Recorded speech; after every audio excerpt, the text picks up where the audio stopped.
Tony Oka face à Christian Hammer, c'est le combat qu'on va tenter d'analyser et de pronostiquer dans cette vidéo. Bienvenue sur votre chaîne de boxe préférée. Vous l'avez compris, aujourd'hui je vais vous parler du combat qui opposera Tony Oka à Christian Hammer ce vendredi 27 novembre à l'Hôtel Arena de Nantes. Vous le savez sûrement déjà, mais ce combat aurait déjà dû avoir lieu l'an dernier, mais il n'avait pas pu être fait car l'Allemand s'était blessé tout simplement. Donc je vais d'abord vous faire une petite analyse de qualité du combat, après je vais vous donner mon pronostic qui j'espère sera plus fiable que celui du combat face à Yohan Duhaupas, car j'avais bien pronostiqué une victoire de Tony Oka, mais j'avais quand même affirmé que Yohan Duhaupas ne tomberait jamais et résultat il a perdu au premier round. Mais je pense pas que ce combat va se terminer par un KO, j'en doute en tout cas, ou en tout cas ça sera pas un KO sur Yohan Duhaupas, parce que voilà, Yohan Duhaupas il est tellement résistant, et Yohan Duhaupas il est tellement résistant, et oui, j'avais vraiment dit ça. Bon, trêve de bavardage, on passe tout de suite à l'analyse. Bon, alors déjà on va commencer par parler du palmarès des deux boxeurs, même si Oka n'a pas encore un énorme palmarès chez les pros puisqu'il n'a que 8 combats, alors qu'Hammer compte 25 victoires dont 15 par KO et 6 défaites dont 3 par KO, en sachant quand même que 5 de ses défaites sont face à des énormes boxeurs. Voilà, il a connu 2 défaites en 2010, une première face à Marius Var, qui est actuellement 40e mondial, et également face à Taras Bidenko.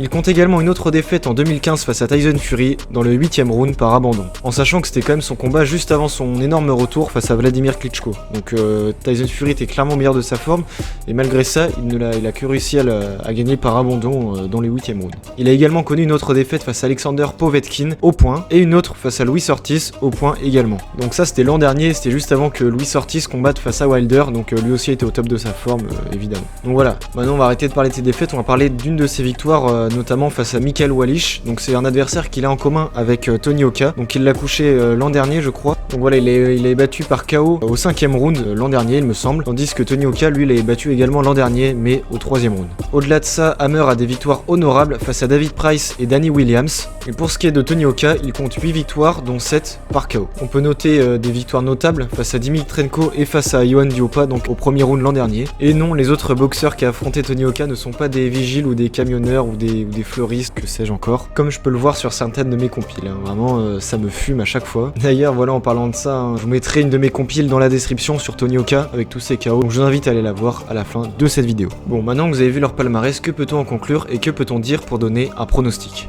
Alors, déjà ça va être un combat très intéressant pour Tony Oka, car Hammer est un boxeur d'expérience, également pour son parcours amateur, voilà, même si j'ai pas évoqué celui de Christian Hammer. C'est donc un très bon adversaire pour Tony Oka qui essaye de passer les étapes step by step et qui essaie de boxer le plus régulièrement que possible. Donc moi personnellement ça ne me choque pas qu'il le prenne après sa victoire par Yohan Duhaupas, c'est toujours dans cet objectif de progression, voilà. Donc ce combat va lui permettre d'accumuler de l'expérience et c'est très bien pour sa progression. Et je sais pas pour vous, mais j'ai eu l'impression que dans ses derniers combats, Tony Oka a gagné en puissance et en technique, donc ça va jouer en sa faveur, ce qui est logique. Et dans ce combat, on devrait voir sa capacité à encaisser, et ça c'est plutôt intéressant.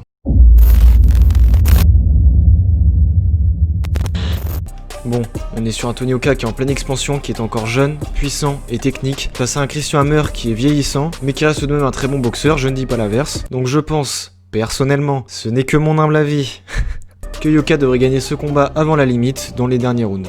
Alors c'est possible qu'il ne gagne qu'au point, entre guillemets, même si je le vois bien gagner sur KO technique dans les derniers rounds, je sais pas ce que vous en pensez.